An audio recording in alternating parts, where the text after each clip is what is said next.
friction primer is a small brass tube with a wire sticking out the side. It has a compound that when that wire is pulled out briskly, creates a spark that keeps a jet of flame down into the main charge. It's a very effective and basically weatherproof means of ignition. Number 5, back here at the limber, he holds a leather gunner's haversack. He's carrying the ammunition from the ammunition chest up to the gun, where number 2 removes it from the haversack and places it in the barrel. Number 6, he's right back here at the ammunition chest. His job is to make sure that any of the fused rounds are cut properly and they're all set at the proper time. His job is also to maintain the inventory of what's in the box.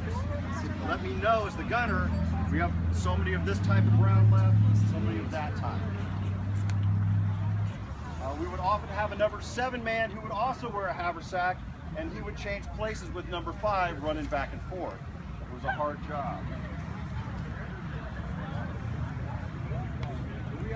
This is a smoothbore cannon we're demonstrating today. It fired 3 types of ammunition. The first type was solid shot. This is a 6-pound solid cast iron ball. It's strapped to a wooden sabot, and attached to that is a woolen powder bag that holds 1 1/4 pounds of black powder. The solid shot was used against masses of troops. It was also used against buildings or other fortifications. It would be used to ricochet across the ground. It could take out several files of men or horses. The next type of ammunition is spherical case. It's also known as shrapnel. It's a hollow iron ball. Inside the iron ball is more smaller iron balls and a bursting charge. If you look here on the end, there is a mechanical time fuse. You would puncture a hole at whatever designation you wished the round to be fired out. You could fire it at 5-second intervals. This mechanical fuse was one type. There were also paper fuses that you would cut to the right length. They would burn at a predetermined speed. The goal of spherical case was to get it to detonate between 50 to 75 yards in front of the enemy to rain the shrapnel down on them. Not only would you have the bursting charge and the balls inside, but the actual casing would break apart into large chunks of jagged metal. Imagine not only 18 iron balls coming towards them, but see that large chunk of cast iron like this. This is an actual round that was dug up on the battlefield at Bentonville. Now the last type of ammunition is the canister. This is like a giant shotgun. For the 6-pounder, inside the canister is packed in sawdust were 27 1 and an 8-inch iron balls with the 1 1/2 pound powder charge, 1 1/4 pound. So when this fired, the tin canister would disintegrate and the round would, and all of the projectiles would be blasted out like a shotgun. Not effective over 500 yards, but at ranges under 500 yards, this was devastating. During extreme emergencies, they would load one of these. They would take another canister, knock off the powder charge, they would fire 2 canisters, known as double canisters. Now at some times, they would even fire triple.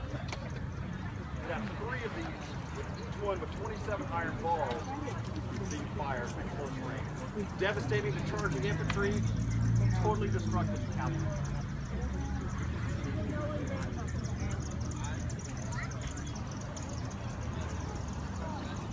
Now the gun that we're firing today is a model 1841 bronze 6-pound field gun. It was developed as a lightweight, highly maneuverable, highly effective and accurate field piece. During the Mexican War in the 1840s, this gun was state-of-the-art.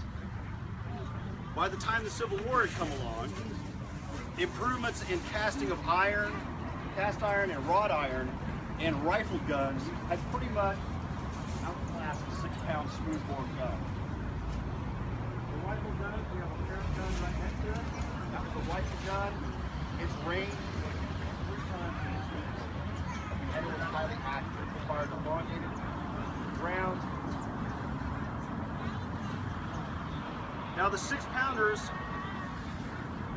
they started replacing them in the main field armies like General Lee and General Grant's armies early in the war. But they were still used throughout the war, from the beginning and end by both sides.